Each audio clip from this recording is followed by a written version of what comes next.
Hey, it's me, Puppet DM, and I'm here to tell you all about the sponsors we have here at the Wandering Society. We're sponsored here by Mage Hand Press, makers of a bunch of 5th edition supplements, like the Book of Kobolds or their series of new classes.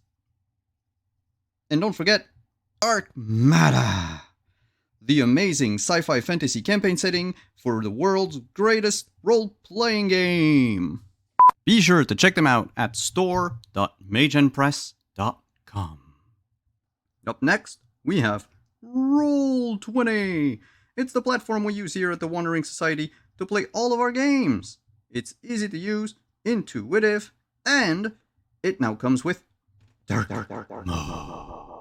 Be sure to check them out at roll20.net. We're also sponsored by R. Talsorian Games. R. Talsorian Games make great RPGs, and they've been doing so since the early 90s. Check their books. They've got Cyberpunk Red, which Simon tells me has been played here extensively, Castle Falkenstein, which also has been played here, and The Witcher, which has also been.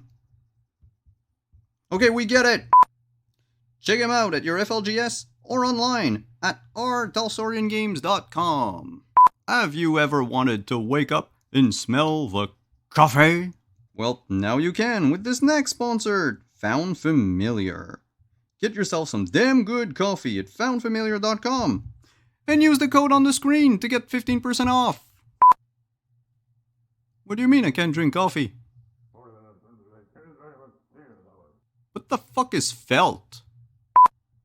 And we couldn't end this segment without talking about our good friends at Die Hard Dice. That's right. As a Dice affiliate, we are proud to partner with Die Hard Dice to bring you only the best in shiny click-clacks. Click-clacks? What is... Ow. You can check their ever-growing collection over at dieharddice.com and use the link below to get 15% off.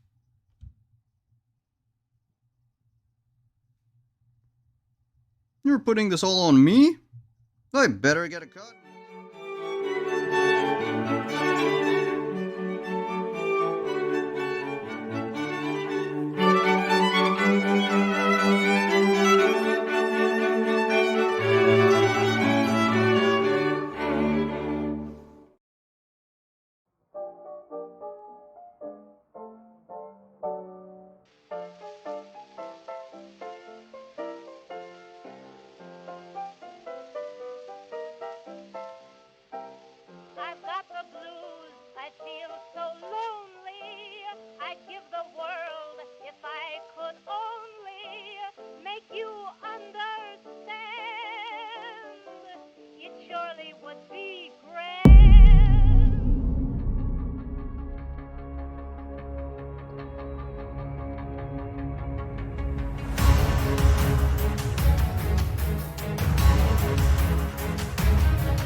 Hey, Hepcats, and welcome back to Harlem Unbound. We are playing this wonderful campaign setting for Call of Cthulhu, and we are going to be doing part 2 of the Contender, A Love Story tonight.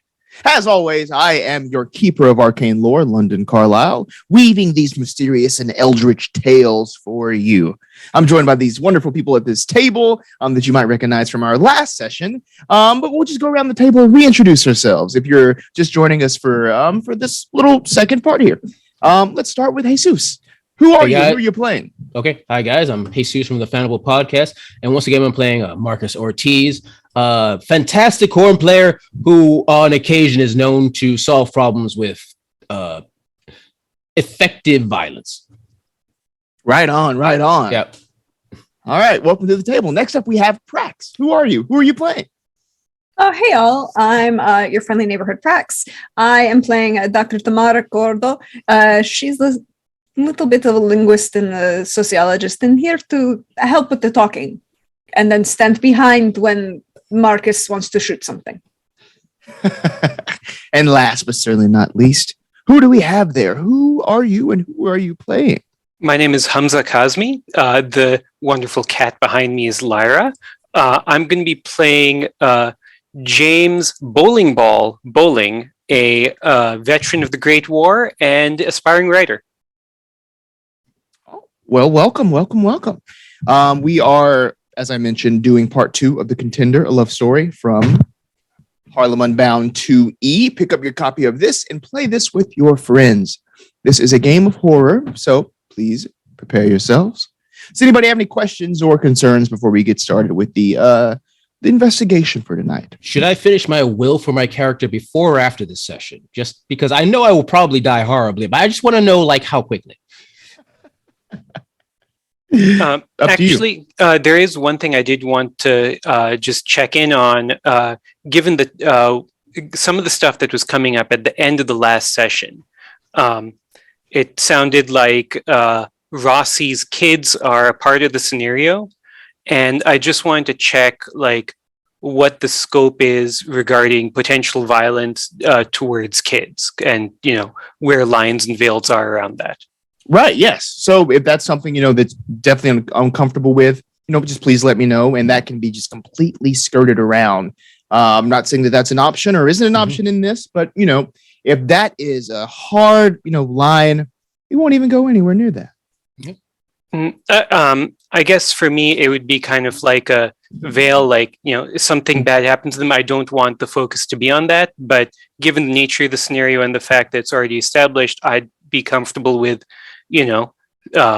stuff still being something that's part of the story and part of the game. Okay. All right. I can take that into consideration there. Yes, Okay. Of course. Yeah. Appreciate it. Of course. All right. Anything else? Think we're good to go? All right. And again, if you could please put it in the chat if you don't want to say it out loud, but please, we're playing a game here, so we should all be having fun, which is the primary reason we're here tonight. All right. Last time on Harlem Unbound, our investigators were hired by Jack Johnson, former heavyweight champion, to do a little bit of sleuthing for him. Now, there is a boxer in Harlem named Stefano Rossi who has killed a very formidable fighter in the ring. Now, this is very suspicious because his loss was a sure bet, but once he was victorious, it raised a lot of questions. His demeanor has been changing over time, and Jack Johnson wants to know why. Is it tied to his new management that just sort of swam into town? Or is there some other reason behind this? I'm sure that our investigators will get to the bottom of this very quickly. But that begs the question, where do we begin tonight? We last left off in the Lenox Athletic Club at the corner of 135th Street and Lenox Ave.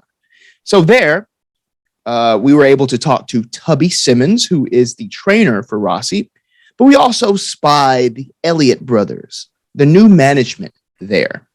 Would you like to sort of check in with the Elliott brothers? Or would you like to sort of venture out and go to Rossi's home that you now have the address for? The choice is yours. Well, I personally think we should just go to the source and talk to the Elliott brothers, see what they're all about. I'm inclined to hold off a little bit, but if you want to go ahead and start up a conversation, I've got your back. Okay. How about everyone else? I think that perhaps it might be beneficial to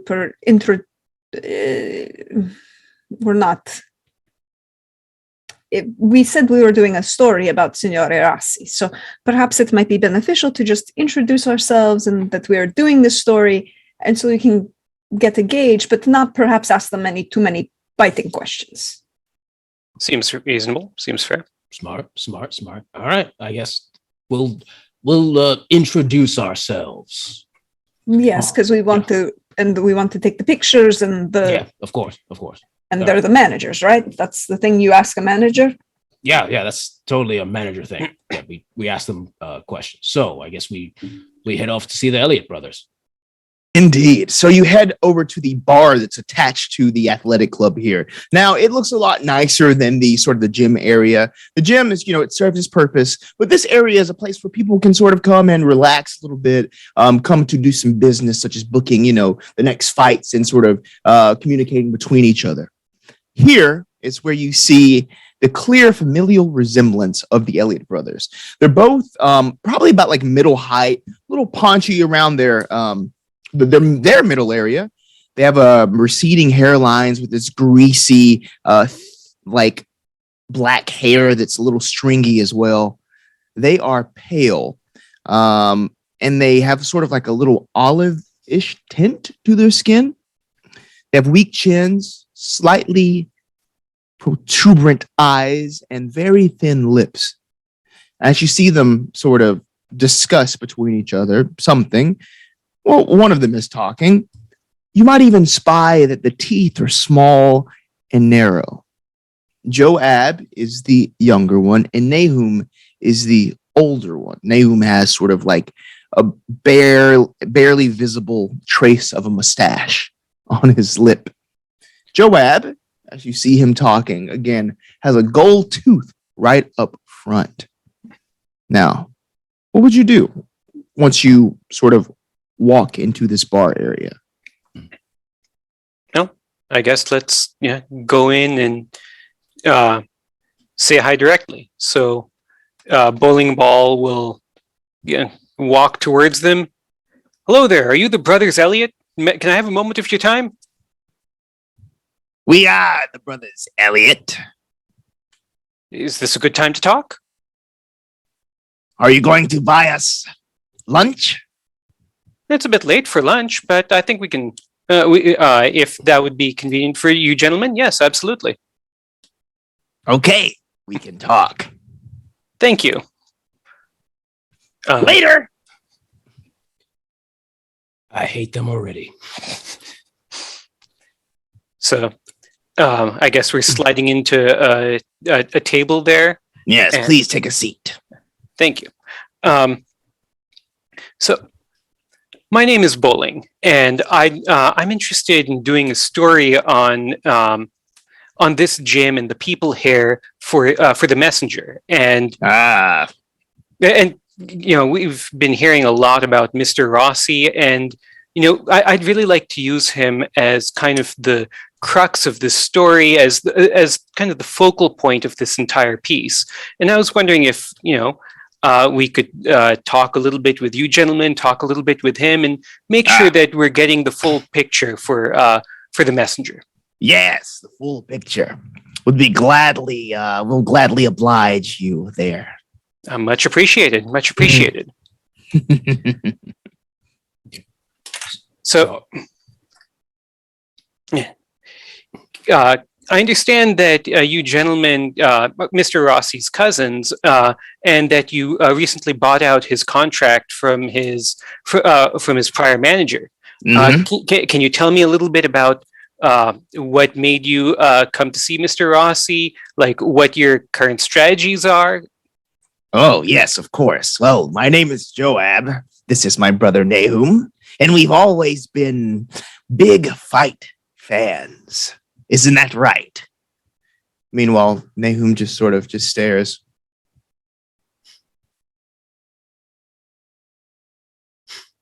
The slightest nod. Joab continues. So we thought we'd turn our love of the sport into a family business. Makes sense, right? Harlem here is a land of promise. And let's just say we have a couple of cops in our pocket, which is why we're able to order a couple of drinks with our lunch. Most Please, people drink don't up. just say they have cops in their pocket. See, it would still. I mean, it's obvious you have cops in your pocket. You don't just say you have cops in your pocket. Well, you don't want a drink? I'm gonna have the drink. Don't get me wrong. I'm gonna have the drink. I just want to say, like, for your benefit, I'm just saying, like, you don't outright say it. Like, you have to keep it on the. I think the term is down low when you say that sort of thing. You get me? What I'm trying to. You don't get me at all, do you? I'm not worried. Okay. But yes, drinks. Drink up. Here, it's legal. Mostly. So, Bowling Ball will go ahead and get a bit of whiskey for himself. So, can you tell me about what your strategy is, what your approach is for Mr. Rossi? Because we can see that he's turning things around from where he was previously. Oh yes. So our strategy is just making sure that he gives every fight his all. No letting up. That is our strategy. That last dirtbag manager of him wasn't pushing him hard enough. Throwing fights. Who ever heard of that? No. We will win. And things are turning around for him, and we're very proud. Do you have any ambitions to see how far? Where do you think that he's going to be ending up? Where do you see yourselves, the three of you, winding up with this? Heavyweight champion of the world. Isn't that right, Neil?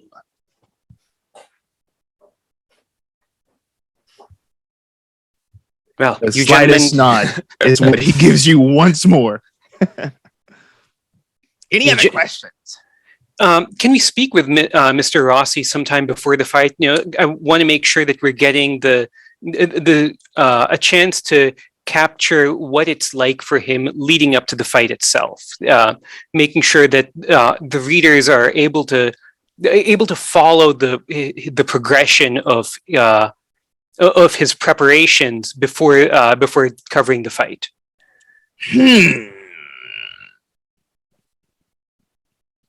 May I have a persuade roll? Okay. Let me make sure edit mode is off on that. Persuade. 39 versus nice. 70. Since Nice. you all are doing some reporting here, good press, we can make sure that you have front row seats to the fight. That's much appreciated. But any chance we could speak with him? Just 5-10 minutes, one of the days before the fight. We've got the full week. Yes. Here, let me get you his address. Please pop in outside of training hours. The evenings are best for Rossi. I assure you, it'll be okay if you just drop on by. Very good. Thank you, gentlemen, so much. We're really excited to see how this goes, and looking forward to making sure that the paper gets the full story. Yes, we're also very excited. Isn't that right, Neil?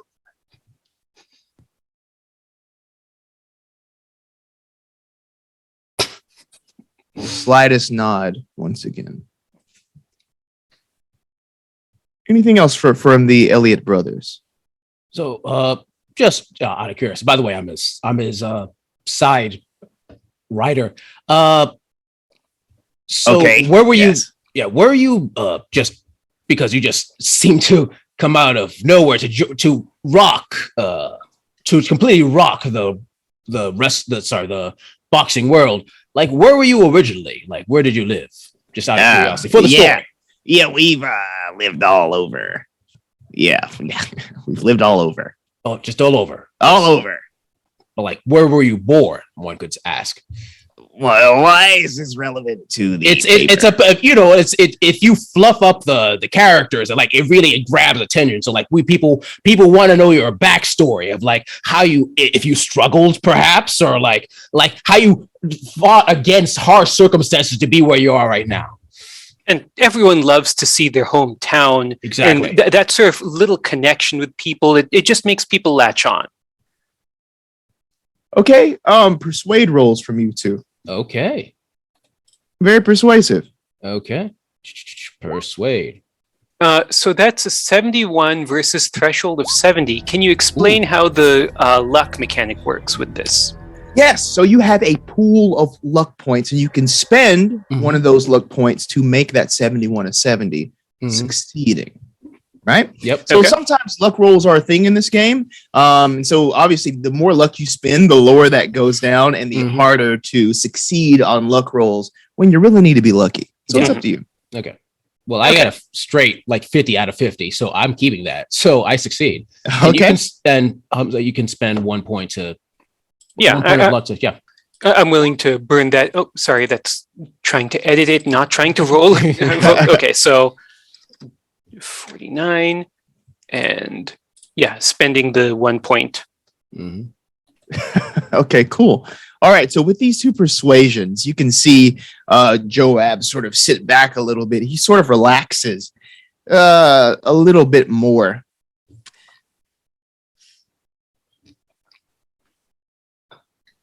Well, we're from New England. Oh. We wanted to come to the big city for many years now. We finally did it. We do miss all of the fishing back home, but alas, new business ventures and opportunities are enticing. Well, gentlemen, we're very glad to have you here. Very glad to be working with you on the story, and looking forward to talking more a little bit before the big fight. But for right now, I'm sure you're both busy gentlemen.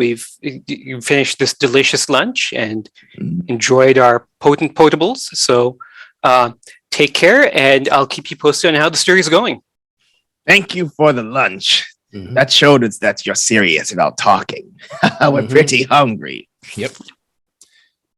Oh, one final question before we go. Just one final question. I don't want to bother you, but we can't help but notice. Like, yes, you said that you made him like fight harder or whatever, but did you perhaps change his diet or do anything? Because he seemed much tougher than he was previously, especially with the last fights. Like, can you say like what sort of training regimen he was under, or what new food you've introduced into his diet, or anything like that? We really, really like to know.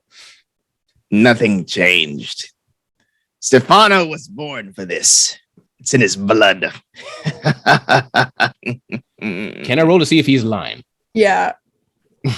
Yeah, psychology. Meanwhile, bowling balls like. Can someone else roll psychology? I'm going to try, but can someone else also roll psychology? Tamara's been quiet because she's just wanted to get a reading on these guys. She didn't want to do anything, so that's what I'm doing. Okay, I'm going to roll it myself just to see. Holy shit! I succeeded.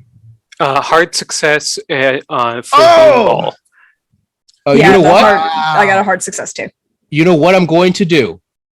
Because I am going just for fun, because I want to spend a point, and I'm an idiot. Sorry, I didn't mean to roll luck. I am going to spend 7 of my luck to turn that into an extreme success. Dude, you can't say that while I'm sipping my tea. You literally almost made me do a spit take. 38 is now my luck. Perfect. So I now turn that into an extreme success. Wow. Okay. All right. Well, wow. All these hard successes. You're just really just trying to get as much information out of these guys as you can. So I'll give you some things that you would have noticed just from their demeanor, from the things they were saying. I will tell you, they just seem kind of callous to human life. It's like, just they were talking about like sort of pushing him, farther. They don't care if anybody dies. They're just all about the money. They're all about winning here. And as far as them lying about giving him something in regards to that, they're telling the truth. They didn't give him anything. This seems to be some sort of natural inborn thing that they're seeing in him, or at least that's what they believe. Okay. So,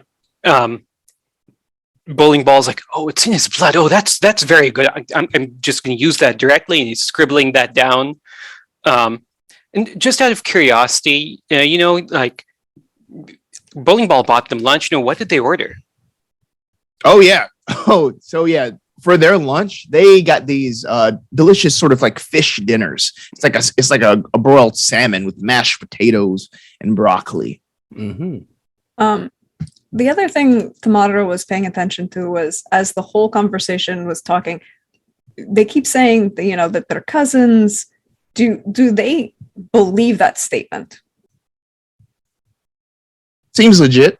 Yeah. Okay. So that they believe that there is an actual family relationship there somewhere.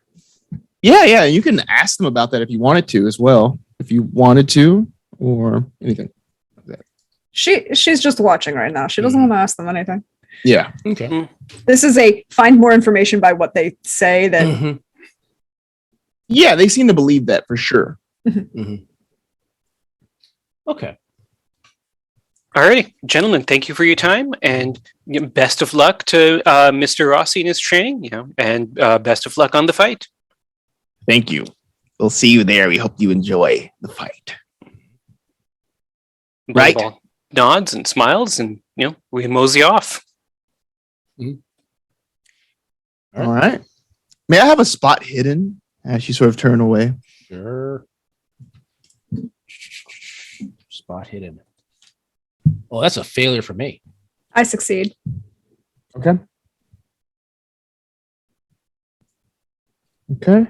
So we have 2 failures and 1 success. All right. So, Doc, there is a window sort of up here. And as you turn around, outside the window, you can just see this sort of shape hiding in the shadows in this, like, the edge of this alley right across the street. It's sort of like a bigger figure, and you aren't really able to make out any of the features. They're just kind of cloaked in shadow, and they seem to be draped in some sort of fabric, even including over their face. What do you do?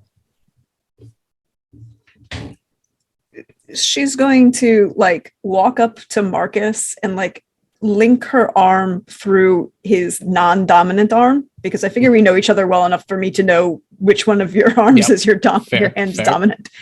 And just be like, don't look, but we're attracting attention from the window. Interesting. I think somebody's hiding in their curtains to pretend to not see us. Interesting. A quick question. So you said they were outside looking through the window? Well, yeah. So you're you can see there's a window. Y'all are inside, obviously. Yeah. Outside of the window, across the street, in the edge of this alley, looking up directly at your direction. Okay. Okay, so they're in the. Okay, I misunderstood. I thought they were in the window in the building. So all right. So she would rephrase and say, "There's somebody across the street who likes to our attention, and apparently thinks it is wants to make it a costume or something. They're like a cloak or fabric or." Then how about we take a stroll to the alley? Why not? Yep. And gonna walk arm in arm with the doctor towards the alley. So, as Marcus and the doc are kind of suddenly leading the way, Bowling Ball will, kind of drop in behind. He's not sure what's happened because he kind of missed this whole interplay, but they certainly are walking with a purpose. So, as you sort of, and you're heading out, right? Yeah. So as you get to the alley, whoever was standing here seems to have slinked away. No one is in the place where the doctor saw them standing there. The figure has vanished. But you can give me a track or a spot hidden roll. But if it's a spot hidden, it'll have to be a hard success to succeed. Well, considering my track is 10, spot hidden it is. Yep. Bam. Holy shit! Extreme success with a 2. Oh my god, 2 extreme successes. I'm making up for not for all the bad rolls. Yes. I told you were saving up all of those skill rolls. Yeah. I got a 2 out of 25. Oh god. Oh, okay. Wow. So we'll start with Tamara. As soon as you sort of get to where this figure was, something that meets you there is this smell. There's this stench. It smells like fish. You just have this just almost rotting fishy smell that makes its way into your nostrils. What Marcus would realize is that there is a slimy trail on the ground that leads directly into the alley, leads directly into those shadows of the tall buildings that are there. It goes on and on and on into the alley. What do you do? So, how deep do you want to go? Because he went that way. It also smells like he works for Fulton Street. Oh, Yep. All right. Well, I suggest we follow. And I immediately start walking forward. Actually, did we get here by a car? I'm assuming, or just walking here? I thought we walked. yeah, we probably walked. Oh, then It's I not did. that far. Okay, never mind then. Mhm. I just walk forward. Yeah. Okay. Tamara is going to step slightly back Mhm. and, let Marcus go in front. Yep. Okay, Marcus is in front, and are you behind Marcus or are you behind Bowling Ball? Just want to get the order of things here. I'll move up. London, can I assume, and just tell me no if this is not okay, because I technically just have a rifle, but can I also assume I have a pistol as well? Or just a rifle? You just have a rifle. Okay, fair enough. Maybe you can find a pistol somewhere. Okay. But for now, fair- you just have a rifle. Okay, fair enough. I had to ask. Of course. So- Incidentally, the availability of flamethrowers, Yeah. shotguns, Listen, coastal artillery. I mean, I know it's like 20 plus years too early, but can I have a nuke? Okay. So, Okay. since you are here in this alleyway, finding that trail that leads directly inside, you're going to notice there are a few places to hide. I'll tell you that from the extreme success. There is a truck that's parked here in this alley.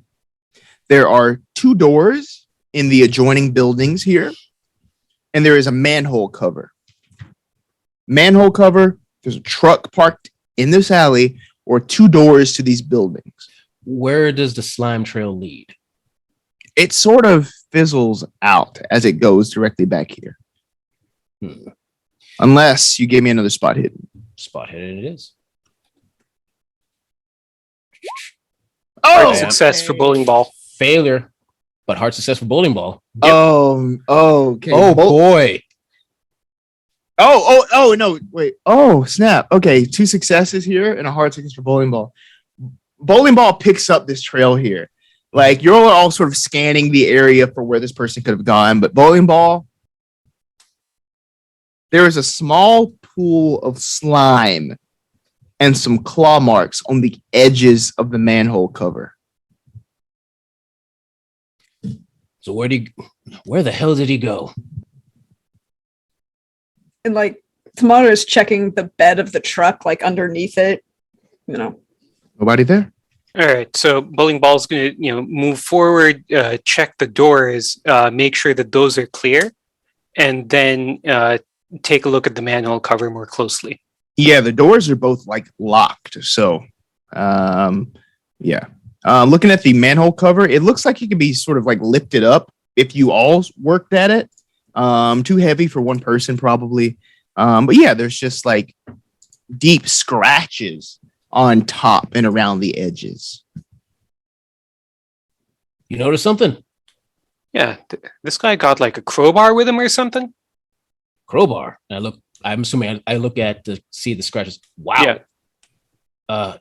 So he went into the sewers? Really? Jeez. I mean, I just had this. I just had my clothing just dry cleaned yesterday. I don't see the need for us to go down to the sewers unless you think that there's something really worth chasing with this fellow. I mean, Doctor, he was watching us as we were talking to the Elliott brothers, right? Yes, he was. But they were, I don't know, beyond. They were in a cloak. It was across the street. What do I know? But I agree with Signore Bowling, the down into the right. sewers. Yeah, it doesn't. Also, let's be honest. Who dives into the sewers? No one's sane, right? Can we all agree that no one sane would dive into the sewers, right? No. So let's. You know what? I'm sure he'll come up again if it's an issue. And let's be honest, the amount of smell of fish would make it a little bit obvious. I am literally about to throw up right now, just standing near this cover. So let's get out of here. let's get out of here and figure this out later. Yeah, and not only fish. I just got to tell you, there's like just like rotting sewage is what you can smell here too. So it's like the fish smell from the slime mixed in with that. That's what you're smelling. Oh, So this is a charcoal pillow over again. So what you're saying is it smells like the summer in the 1990s on the East River at Fulton Street. Mm-hmm. Yes, indeed. Great, thanks. I needed that memory. The 90s, good times. Yep. Great music, crap everything else. Literally. This is your Right, annual reminder. Do not swim in the East River. All right. Well, let's head back to the here and there to someplace where the smells are much nicer. Mm-hmm. Yes, and perhaps we go and meet Signora Rossi and Signore Rossi. See? Mm-hmm. Yep. Yeah. It's like early afternoon right now yet, right? Yeah. Yeah. So I figure we've got a little bit of downtime before, because training hours are still going on, and the Elliots said that we should go there in the evening, right? So I figure we can head there early evening and then talk to our good buddy Smith in after that. All right. Sorry. So just so I'm aware of the plan, talk to possibly Hover, talk to Rossi, and then talk to our good buddy wannabe fighter. Yeah, but Okay. we've got a little bit of time before then. So Mm-hmm. I'm thinking maybe it might be worthwhile to do a little bit of digging in newspaper archives, see if we can find anything going on with these Elliott brothers. Or, That's a good plan. and they were saying that they honestly believe that Signore Rossi is their cousin. So perhaps there's something in like the census records or the that might tell us, The paper I can handle. I don't know about the census records, but seems a good place, as good a place to check as any. it's an idea. I mean, yeah, you know what? That sounds like a great plan for the bookie types such as yourselves. I'm just gonna go ahead and ask a couple of people I know in the import and export business if they heard anything about any things these brothers might be trying to do themselves. I know they might be, trying to, go past the abacus or make their own money in their own special way in less than legal means. I'll see. I'll check my roots. You check yours, and we'll see how things go. So if you're going to do that, the doc's suggestion from earlier is on point. Who's making the money on this? Yes. Good idea. I'll do ask and see who's making the money. But the other side of that, of course, is who's making the money. See, but who is losing the most money? Because they would be invested in making sure the Signore Rossi never makes any more money. Oh, I like that plan indeed. I might know a person or two who might not appreciate, or who probably didn't appreciate losing quite a bit to that Rossi fight. We'll see how things go. I'll let you know. Okay, cool. Okay. So for the ones checking the records, I'll take library use rolls. And then for Ortiz, I'm going to get a education. Oh, my Education. first library use roll ever. I'm so excited. All right, let's try this. Ooh, hard success. Hard success. And hard success. Okay, so where is education What's on up with this the thing? rolls tonight? Because- wow. Because I am currently not educated. I don't know where education is on this thing. Oh, there it is. It's Oh, there a it is. stat, I just see. I Top. see. It's a stat. Okay, so I'm gonna roll it and extreme success. Oh, okay. So So I talked to my buddy Tony. yeah, Tony. Tony just tells you quite a lot. Tony has learned a lot about the Elliott brothers.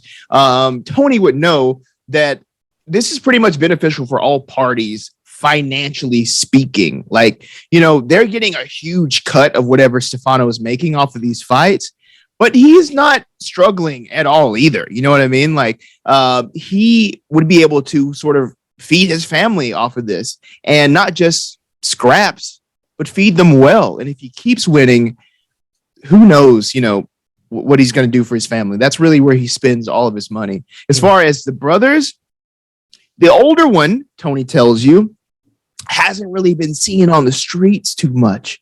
He's more of a homebody. He likes sort of spending all of his days doing some sort of scholarly pursuits in his apartment. That's all Nahum does. Joab is for the streets. Joab is going out to the best places, to the worst places, dealing with like the pimps in the area as well. And just really just living it up. Like he spends all of his nights out and about. One of his main haunts is called the Sugar Shack. That's one of the places that he hangs out. But yeah, he likes drinking, likes partying, likes having a good time and spending that money that way. Also on his dress. Where does Nahum live? Okay, yeah. Tony from that Extreme Success would be able to give you his address from the Extreme Success. Yes, I don't have the address written down. But Tony does. And Tony gives that to you. Tony gives me this. It is blah. Okay, yeah. I'll tell you where his apartment is. So Nahum, he lives in what will eventually be called Spanish Harlem, which is on the east side, sort of. See if I can down. If you're heading down this way, and you keep going on down, you can see on your map where I'm pinging. Okay. One moment. Okay, I'll do that again. Boop. Oh, yep. Oh, yeah, I got it. Indeed. Just keep going on down, and you'll get to where Nahum lives. Okay. Yeah. And as far as the other searching sort of the census records and such, with those great roles, you would find and establish some sort of relation between the Elliots and between Rossi. So let me give you the breakdown of that. So Nahum and Joab Elliott, they belong to the Elliott family from one Innsmouth, Massachusetts. Let's see. And they are related to Rossi because Rossi's mother, whose name is Rhoda Rossi, married an Italian immigrant, and Stefano is the product of that union. So they are his cousins on his mother's side, for sure. They don't have too many records about their activities here in New York, since that is a newer development, but they are most definitely related. Yeah, so it'd probably be like finding the Rhoda's marriage certificate and like seeing her maiden name kind of connected. Yeah. Would probably be able to find that here. Yes. Cool. Yeah, and as for the searching the newspaper archives, I figured I'd be trying to see if there was anything from like out of town papers in the New England area. Okay, yeah. So in your research, you wouldn't find any sort of evidence that Rhoda was ever in New York. You don't think? Perhaps there was some sort of split. Perhaps the father Rossi moved with the son over to New York. You find some obituaries of the father who passed away during the Great War while Stefano was overseas fighting. So you find some records of him and his military service as well. Where was he serving? Who was he with? He was. I do not have this information. Let's see. Let's check the Chris. Or is Chris in the chat? Who is Stefano with? Do you have any information or sort of like a best guess of where Stefano would have served? We got the writer here who can help us with this. Sorry to just suddenly throw that at you, but No. I mean, bowling ball's a vet. Like he would latch onto that. He says, "Wing it." He's like, "You got it, London." He served in Europe. Yes.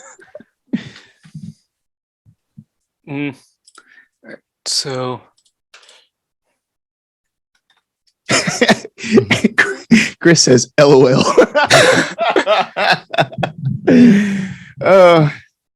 Okay. Anything else? Don't think so. I think that's the core stuff, and then going to actually meet with Rossi. And if you give me one moment, I bet I can have a good answer for you on where he might have served. Ooh. So let's see.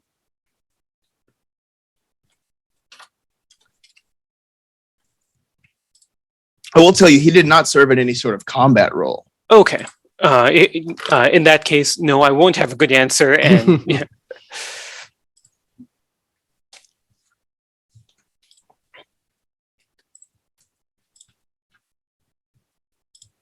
This is an interesting article you shared here. Yeah. Veterans researching. Game pauses as we all start looking up New York regiments from World War I. And we're reading like, oh, that's interesting. Oh, Yeah. that's a interesting stream. Because World War I is the last war where they kept the battalions and regiments by state muster, and then Interesting. Yeah. All right. So with this information, what would we like to do? Okay. I mean, I'm assuming, do we gather to like relay our information? Yeah. Yeah. I think it'd probably take a couple hours, and then we'd come back and like have dinner. Yeah. So basically, just to speed things up, I explained everything that I learned from Tony. He's like, yeah, I mean, most of the businesses are cool with what they're able to do. They're like, they always are cool. They make sure they cut everybody in and stuff. As far as I know, the older one, the one that doesn't talk much and just nods and stares at you really weird, basically, apparently just keeps to his apartment most of the time, just reads books. And the other one, Joab, is mainly like just hanging out with the various individuals of both various types of reputes, both ill and non-ill reputes, if you get my meaning. But he usually hangs out at the Sugar Shack. Do we know anything about the Sugar Shack? Yeah, it's just sort of like a local Harlem haunt. Pretty popular. It's a place where people can go and drink and dance. Yeah, just have fun. I believe the Gershwin brothers are still holding court there, aren't they? It should be around this time, yes. What's the area around the Sugar Shack like? Just in terms of if one were to perhaps set up a stakeout nearby. Yes. I would say with no role required, you would know that it wouldn't be hard to blend in here. With like crowds and such, it's able to sort of, it's easy to sort of follow the movements of Joab if you're around here. And he's hard to miss, not only from his sort of abnormal appearance, but also he dresses in like very like bright colors and very sort of pompously, I would say. Yeah. So that is totally a possibility. Okay. In that case, I propose modifying our plan to talk with Rossi, talk with Smith, and then change so that we won't be like directly recognized, and see if we can spot Joab at the Sugar Shack tonight. Works for me. I can find the dress appropriate for the Sugar Shack. We don't need to go in. I'm talking about staying outside and just keeping a watch on the area. So staying in the streets, staying in the crowds, and just keeping an eye on where he's going after that. All right. So then, for just so I'm on the plan here. So our first step right now is just talk to Rossi first. Yeah. Do we have any thoughts on how we want to approach him? I mean, what you as a writer writing up his story seems to have worked so far. Alrighty. All right. Yes, and that works. All right. Gonna see Rossi. Good. I did not like how you said good there. I really did not appreciate that, London. Not at all, London. Not at all. Stefano Rossi lives in a 4th floor apartment with his wife, Juanita, and their 3 children. The apartment is small, clean, and comfortable, and you've been invited in. Juanita, she's a Dominican immigrant. She's very charming, very striking, and Rossi just beams whenever he is sort of in her presence. And for the first time, as you are now here with the man, the myth, and the legend. You see him. He has this. I'll show you a little picture. I'll put this up. I have a little handout, actually. Hey. And you can see one of the Elliott brothers behind him. Show to players. Here's our that is horrifying. That's him up front. That's Stefano Rossi. Which one is that behind? That is Joab. Mm-hmm. Yes. Why do I get a Undertaker and Paul Bearer feeling from this? I see it. You also were able to meet Rossi's children. There's Alberto. He is 7. Anthony is 5. And then Ava is 3. They're all like little cherubs. They all are just very cute, big cheeks on them, curly hair. Anthony, he's sort of just energetically just like punching in the air, trying to imitate his dad. Others are crawling all over you there. But you're graciously welcomed into the home. And Rossi is there. Thank you for stopping by and wanting to write something about me. That is so gracious of you.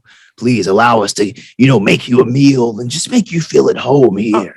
Thank you so much. No, I just think that you can really serve as the cornerstone of the story. I want to get something sort of tracing the build up to this fight, having the fight on Friday kind of like be the climax of the story, and just let people get a sense of who you people are as fighters, what this means to you, why you do it.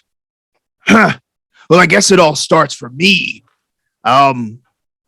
with my parents. I don't know the details of, how they came together, but it did start when my father was working in a New England coastal town. I don't remember much of my mother. She was kind, beautiful, but she grew sick when I was young, and my father had to move away. I wish my father stuck by my mother's side, but again, that's such is life. I began boxing when I was a teenager, actually. I was bullied a lot. Wasn't quite in shape, but I started boxing to get in shape. And, I didn't have any other real prospects, so I went professional. Back in 1912, I was 22 years old. I got 24 wins, 4 losses, and 13 knockouts by 1916. Impressive. But yeah, thank you. But then that's when the war happened, of course, and I know that the two of you two, just the two of you, also served. We of course we served. It was hard for everyone. Yeah, we understand that much. That's true, and Doc, it's again, it just wasn't just the people serving. It was all of us, right? Of course, it was very hard. Yeah. When I came back after witnessing all that suffering, well, I don't really want to. Let's just skip over that part there. But all you really just say is war changes a man. But well, not in that way. Well, what I'm trying to say is that I just made a couple of bad business deals. Yeah, right? Just fair. Didn't make good decisions, or was fed things that I probably shouldn't have gone along with. Not actually fed, but you know what I mean. I went along with things, but you live and you learn. I got new management now, more legit management. Cousins on my mother's side. But yeah, I'm hungry for more. I talked to them about my career stagnating. I wanted to get back into it, and they believed in me. They're helping me with my boxing career, and they are a godsend. I'm very thankful for them. Very thankful. One of his kids run by, he pats him on the head. Can you tell me a little bit about that? What's changed with your cousins coming in, having your corner? Yeah, well, they're just really stressing for me to keep pressure on my opponent. That's really what they're, trying to get me to do. They want me to use all of my strengths. I'm not really a precise boxer by any means. They call me a mauler. Yeah, so I just double my attacks. I go for the knockout if my opponent's in trouble. I used to stop. I don't stop no more. You know, I got to take care of these little ones around here. And I love them very much. Yeah. Your family is the only person you show mercy to. Everyone else is in the way. Yeah, exactly. Nobody else gets any mercy from me. Psychology roll from all. Yeah, I was about to call for one because and I was going to ask, can I also roll a psychology on the wife? Yeah. That is a failure for me. That is a hard success for me. Ooh, nice. That is my character sheet is still loading for me. Success. Cool. Ooh, nice. All right. So bowling ball, you know, ever the writer, ever the sort of the observant person who is good at translating these things into words. You can see as he's saying that whole no mercy thing, deep down, he doesn't believe that. Deep down, there's guilt there. You know, this isn't who he is. You're seeing that he is a good guy. You know what I mean? There is remorse under all of that. And this might just be stuff, you know, sort of fed into his ear from his manager, you know, in order to sort of get him to this level. He didn't see any combat overseas. He's really sort of affected by the horrors that he did see, even if he didn't take a first hand in it. And even now with this, that he did have a hand in, there's regret under there. Okay. As far as Juanita, you can tell that she's happy that he is succeeding, but you can tell she's uncomfortable. You know, she will even chime in and say, like, you know, yeah, your cousins, there's something. Don't hang around them too much. Oh, Signora, of course, it must be such a wonder for you to how family is always so important. Where's your family from? Oh, yes, Dominican Republic. Oh, such a nice place. Indeed, very beautiful, very beautiful. I miss them very much. But it's good to have family near, have my boys with me, and to have the Elliots in town as well. I mean, I guess they're all from New England, but that's where the similarity ends. Isn't that right, honey? She pats him on the back and he says, well, I guess so. I mean, have you talked to the Ellis before they became your managers? Like, they just suddenly show up and say, like, we can help you, or what happened there? They just kind of showed up. Oh. It was like an instant connection, and then, hey, we're related. Who knew? But you know what? I see it as a godsend, a true blessing. You know, it's like I prayed for this. It was wonderful. And being able to have those wins, turn your career around, like be able to properly provide for your family. Everyone loves a comeback story. Everyone wants to see that sort of, you know, rising up, that, you know, rags to riches, turning things around and making good. You know, Speaking of which, yeah. What were you saying? I'm sorry to cut you off. So I actually have a bit of a sensitive question, and if you want to wait a little bit until the kids aren't around, but you want me to send them away? I can. No. Just you know, letting them go over to like one of the corners. They're not listening in on this. Here, everybody, kids. Here's a sheet of paper, some crayons. Ava, go draw one of your little pictures. And they all, yay! And then run off and go to the corner. Mm-hmm.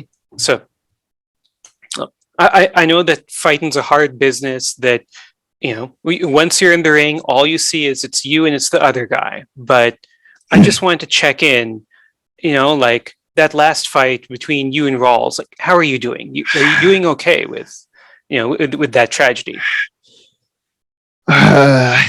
I didn't really want to talk about this, but this is the kids aren't around. Rawls had a incredible heart. He was fast. He looked great out there, but he didn't hit very hard. You know, he didn't. Give me an intelligence roll, Ortiz. Okay. Boom. 67 failure. Okay. Well, yeah. Perhaps. Is that something that you want for all of us, or just if you want to check the fact about him not hitting hard, yeah, please, if you would like to. Nope. Seems good by me. I mean, that's certainly what Rossi believes, at least. So, yep. The doctor. Oh, of course, the doctor. The doctor is also, she's subtly trying to move herself closer to Juanita because she's going to ask Juanita some questions in a minute. Okay. Yeah, cool. Yeah. But she's watching this. Yeah. Like, he didn't hit that hard, or you were okay afterwards? So Tamara is going to know that that's complete bullshit, right? Yeah. Mhm. Because Rawls had 20 knockouts in only 22 fights. Mhm. There's no way he didn't hit hard. Yeah.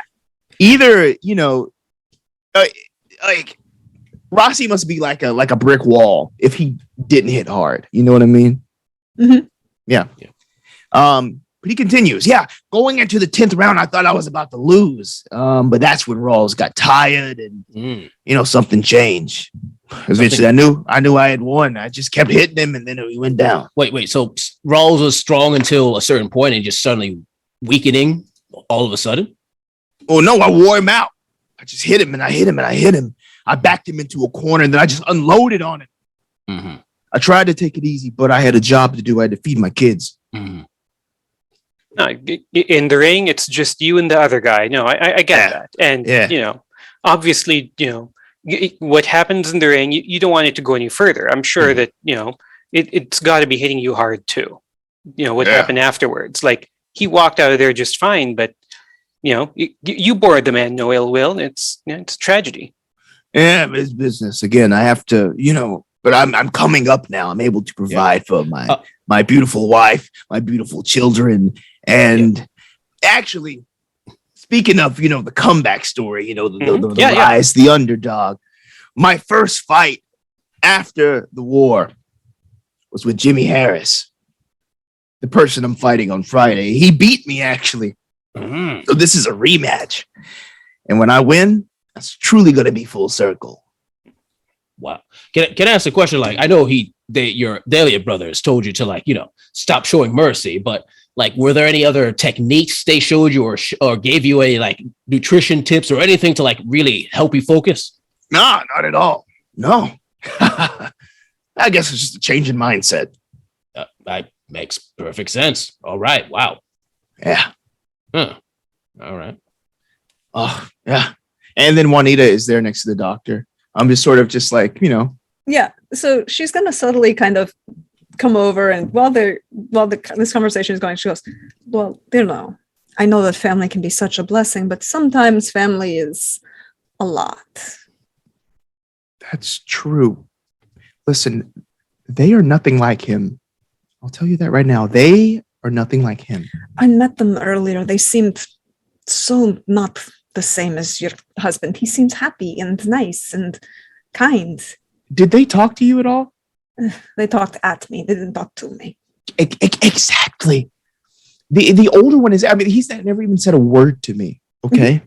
He just kind of just looks through me as if I'm some prop there. But again, that's not him. And I'm glad that's not him. But sometimes, my brothers, they hang out with their cousins and they come back with bad ideas. Yeah. I don't want that to happen. The younger one leers at me and the other one ignores me. But Stefano has always been so sweet, and I just want him to stay that way and be a good example for the kids. Have they shown any interest in the kids then? The children? Well, again, not really. It's just been all Stefano all the time. Which is good, which shows that they have focus, and as far as I know, they're keeping things clean. The last manager ties to the... Sí, to the familia. Exactly. But But this seems a very big change for your Stefano. Have they been asking him to do anything else to change? Not that I've heard, but I've, again, been trying to keep my distance from them. They're just unpleasant, and I don't want their bad influences rubbing off on me or the children, so I stay away. Does she seem afraid of them? No role required. Yeah. She just seems bugged by them. Because I mean, there's that fine line between like, I think they're a bad influence, or I have actual fear for my safety and my children's safety from these people that I'm related to. Yes. Yeah, it's that. Mm-hmm. Yeah. Well, then perhaps it might be advantageous for perhaps some people to have conversation with them. Be careful is all I can say. I mean, do your interviewing, but again, I just don't want to get mixed up with them, or I wouldn't want you to get mixed up with them. Of course not. And we wouldn't want anything to happen to you or anyone else. Exactly. It also seems has he done any other changes in your Stefano? We heard that he started drinking so much water and that it was acting so odd. He has been drinking a lot of water recently. He can't get enough of it. I have to go back to dinner. It's almost ready. And now you can sort of smell this delicious food that's, sort of ruminating through the air here. The kids are sort of like screaming and jumping around here. And little Ava runs up to everybody.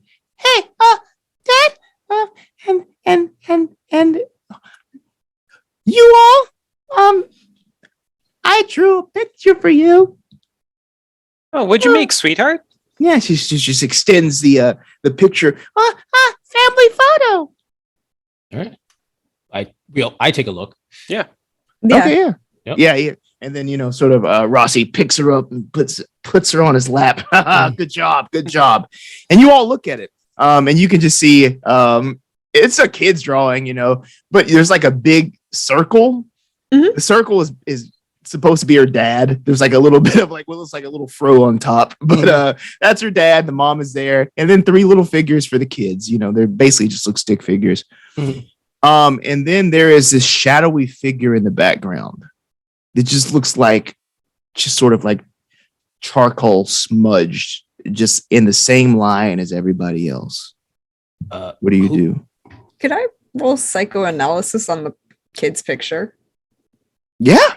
Yep. And as she rolls, gonna say like, so. I mean, I recognize everyone. I'm sorry. I'm not a great with art, with wonderful art like yours, kid. Who's that? She looks up at you, says, "That's my guardian angel." Oh. Yeah. I see the guardian angel at church, and they follow me around sometimes. Oh. That is so sweet, child. That's so sweet. Yeah. What church do you go to, Ava? Oh, yeah. We go to the big church. The one where has a big roof. She kind of like looks at Stefano as like the what's the name of it? It's the Catholic church in Harlem that's tied to the high school, and I'm blanking on the name of it. Mm-hmm. Is it the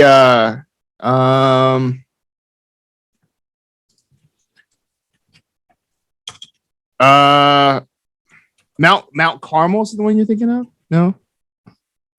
The Lady of Mount Carmel?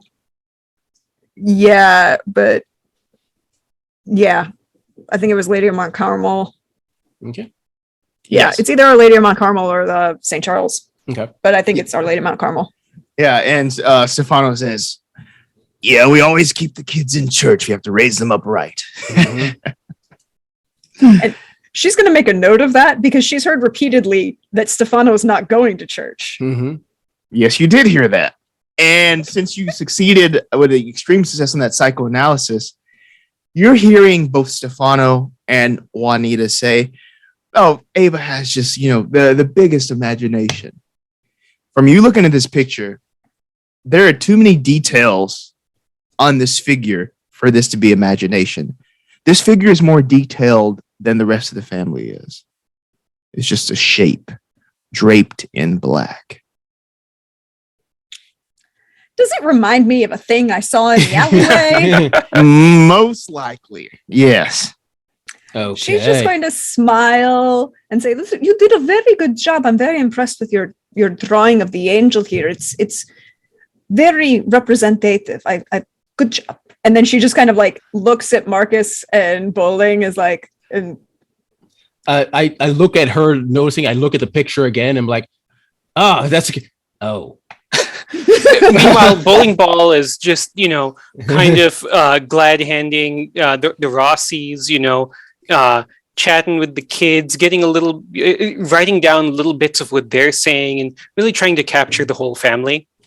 Like, little snippets of this and that, because, hey, they're doing this job, they're trying to get the fight resolved, but might as well get a story out of it too. Mm-hmm. Mm-hmm. Mm-hmm. Well, all right. And we wouldn't want to keep you for dinner, so we shall have yourselves a wonderful evening. Oh no, I'm making dinner for everyone. Please. Oh well, I am not going to say no. That's very kind of you. Thank you so much. Of course. So you all sit down for a wonderful meal that is just absolutely delicious. They all talk about like how you're going to be at the fight on Friday, how you have these sort of front row seats, and that really just sort of even pumps up Stefano even more. Like he's like, oh, okay, wow, I actually have people in my corner. So the rest of the dinner goes without incident. Yep. I'm just like, oh, this mango is delicious. Thank you so much. As time goes on, eventually the sounds of rain grow and grow and grow, and soon they crescendo outside as the rain patters on the Harlem concrete outside. There is the sort of the crackle of thunder and lightning outside as well too. Eventually it gets, darker. Dinner is over.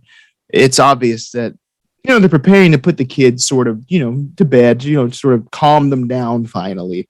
But also they've worn themselves out from running around and screaming and that kind of stuff. So it's about time to go. What would you like to do before you did that? So just Bowling Ball will let them know that, if it's convenient, they might be dropping by at one of the other days before the week, not planning to stay too long, but just making sure that, you can get these little snippets of that lead up to the fight before it actually happens. So. Got you. All right. And, thanking them very much for a lovely evening, a chance to meet all of them, and, and a delightful dinner. Yeah. The food was fantastic. You are a fantastic cook. Maybe you should consider opening up your own restaurant. I could never. Hey. Thank you very much. No problem. Stefano rubs her like on her back. Oh, of course you could, and it would be amazing. I never get tired of eating your food. They share a sweet little kiss. Thank you very much. It was a wonderful evening. I'm so happy for both of you. You're so happy together. They all usher you outside. And again, it's time for more investigating. That is until you see this now familiar black-clad, bulky form standing in the rain as it's coming down. Instead of fleeing this time, a hand is outstretched towards you. You see the hand do. It's almost like an awkward motion too. Like it's almost just like inhuman the way this hand moves. But then with that same one hand, it drops and goes down and down as the figure leans over, picks up a manhole cover, sets it aside, and drops down underground. What do you do? That's not ominous at all. I did not wear shoes for going into the sewers. I, too, just got this cleaned. Same, but we can't ignore this, can we? Please tell me we can ignore this. Please tell me we can ignore this. You can ignore it, yeah. The small bowling child ball who's drawing it. sighs heavily because he is already regretting this on so many levels. And he's going forward and heading down into that God sewer. Damn it, we can't ignore it. And I start following bowling ball. Wait. Marcus, did you make sure to grab the gun this time? Well, we were going to go to a family dinner. Why would I bring a gun? That is fair. Yeah. All right. Well, I mean, he invited us, so he probably won't try to like attack us, right? Well, I also heard that there's alligators in the sewers. I heard it was crocodiles, and I go into the sewer. You're not supposed to make me. That doesn't make me feel better. And what our investigators find beneath Harlem itself will be discovered once we're back from break. Ooh. Thank you for playing with me. We are going to go take a little bio break, refill drinks, and be right back. Thank you so much for watching. Mm-hmm.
Hello. And we are back. Our investigators are moving through the sewers of Harlem. There is this cloaked figure in front of them, this hulking sort of trying to find the words to describe what this is moving in front of you. But they stroll along. They turn every once in a while with a grunt, looking back to make sure that you're still following before continuing. You're not going more than about a block or two underground here, but you can hear the sloshing of these sewers below your feet. I'm going to burn these shoes. Mhm. That's very wise. The smell is not too pleasant either. But again, it's a short distance. And soon you find yourself in this small chamber that this thing has made their home. It is filthy.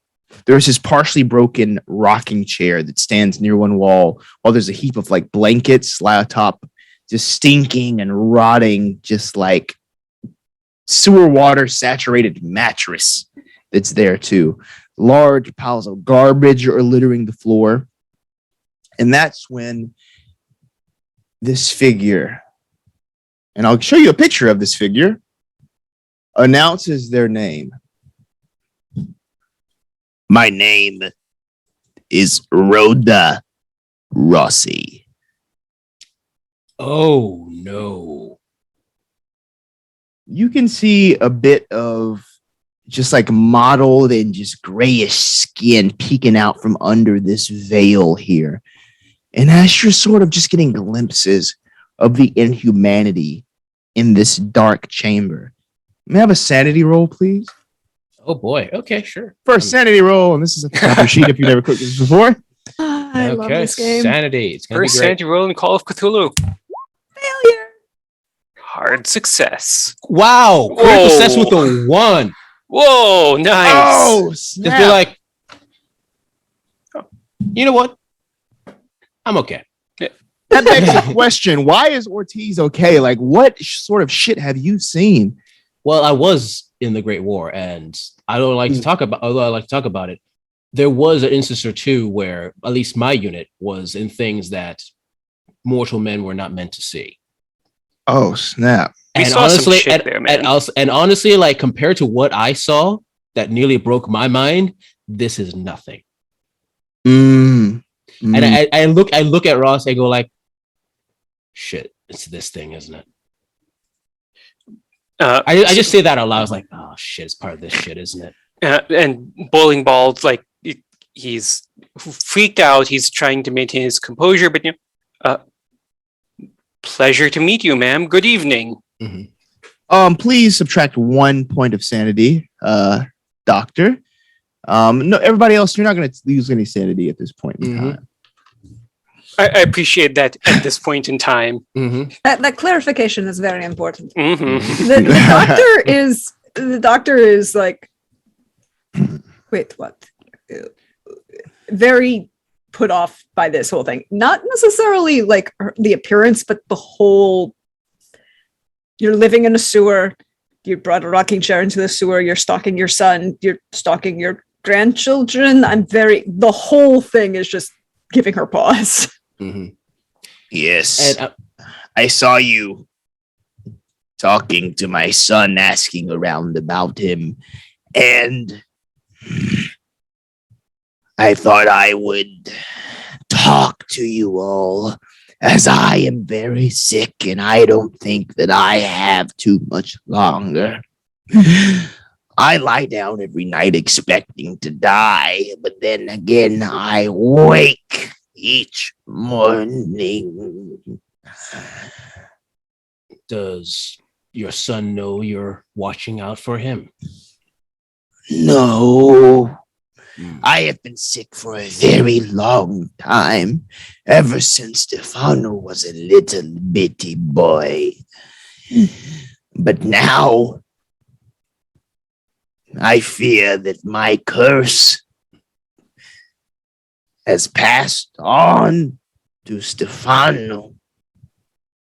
My father was a wicked man who sold his soul to the devil. I carry the taint of that wickedness within me. And that passed on to Stefano, which in turn passed on to my grandchildren. Question: this curse, it seemed to, and this is, I'm writing this one I rolled forever, the other way. This curse, it only seemed to pass on when the Elliott brothers talked to him, right? He's had it in him long before them. Mm-hmm. My father was an evil man, and he consulted with demonic forces, which is tainted our very blood. There's nothing that they've done, for they hold the taint too. I can't help it. I too have sinned. She glances over at sort of like the piles of garbage as she talks. My sins have followed me, and I don't want this to happen to my boy, but I fear it is too late. I wish she could repent and pray this away, but God seems to want nothing to do with us. Is there anything that you think can turn him from his path? If God can't help, I fear that there is nothing. Only knowledge. People will ridicule my boy. Once the kids grow up, they will ridicule them too, and I don't want that to happen. So, I see you all putting these things together, and I must ask, what do you think I should do? Should I approach him? Should you inform him of this taint of the devil? Will you bring my boy to me? Is that the correct course? I don't know. But you seem to be looking for answers. Please answer this for me, because I love him deeply. You know, we had dinner with him just this night, and he misses you. He loved you deeply, and I don't know if it would be the right thing for him to meet you like this, but I know that he'd want to hear from you somehow. I will. My suggestion is this taint, this evil, this demonic force that is within you. It feels like to me that the Elliott brothers are trying to push him towards embracing this demonic force within him to make him a better fighter. Asking him to become harder, crueler. Little by little. So perhaps the way to do it is for you to write him a letter from when he was very young, and it was saved that you wanted him to be a good person and not to fall to harm and evil like other members of his family had. Write him a letter. Yes, I can do that. This will be something to explain what is happening to him. I'm afraid it won't be able to be stripped away, but if he has this knowledge, perhaps he can avoid further. She glances over at the garbage. Sins. Can I tell if there are dead bodies in that pile of garbage? Because Tamara is a little freaked at the moment, so she's not the first time, but well, you don't really see any like dead bodies. You just see like it's like just like a nauseating amount of trash. There's like tin cans, broken bottles, rags, just like stuff that's rotting. If you want to go like dig through it, you can. No, I think she's good. She's good. Does anybody want to dig through it? No, I'm okay. Okay. I mean, like, she will, like, if I can see anything from here, I will even roll spot hidden for it, but I'm not getting closer than I have to. If you want to do a spot hidden, we can do that. Okay. All right. Can we all do it or just her? Whoever wants to, if you really want to. Just a quick glance around to see what's going on. I don't see anything. It's fine. Another critical success? Why? Why on this? Why on this roll? What I get? No, I don't want to know that well. Why do I get a 1 on this? This is the face of someone you didn't want to succeed on that. I did not want to succeed on this. Why? Okay, show me what I see. You do see the decaying corpse of a woman just amidst the pile of this garbage. Now, the body is decaying and rotting, but still mostly intact. You can tell that this is human form. But what you can also see is that the face has been completely removed from the skull. Like this whole area is gone, munched on in a way. Mm-hmm. And just from with that critical success, you would see this isn't the only one. There are just sort of half-eaten bits elsewhere. That's all I'll say. Half-eaten bodies of people, or once people. Amidst the trash. Okay. And you see this emotional person in front of you, tainted by the devil himself. Perhaps we don't give him all of the details. Perhaps we just tell him that the family does bad things and is a bad influence. Okay, but will you prepare his children for their eventual fate? I will talk to their mother. Because they're small children. You don't want to scare them, right? Beautiful babies, beautiful. You know, the kids, the littlest one, Ava, you know, she's seen you, and she thinks of you as a guardian angel. She gets a little wistful. An angel. I prayed for the children. I pray for them every night. If only God heard my prayers. We can only hope. Yep, totally hope that God hears your prayers. We should go. We should really go. So yes, why don't you? And she'll like take into her purse and like take the small notebook that she has, like that she writes interviews down with, and she just like hands it out. Why don't you write him a nice letter that you're concerned about the brothers and you want him to be a good person and not fall to sin? So I should tell him about the curse, or no? Don't give him details. We can help him figure it out. We can just tell them that the family does bad things and you don't want him to do bad things. You want him to be a good person, right? Let me ask you this, Right. ma'am. Would you have wanted to know? When you were young, when you were just starting out on your life with Stefano's father, would you have wanted to know?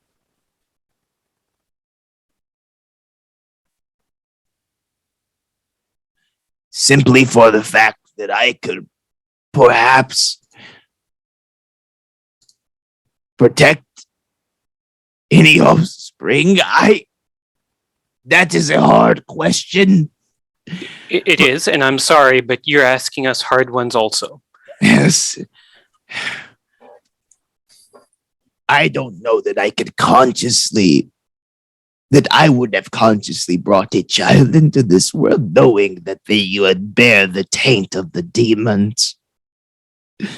But if you had known earlier, you might have been able to find something somewhere that something that you could have latched onto. That is true. If there's to be any hope for those kids, perhaps it's best that he learn now.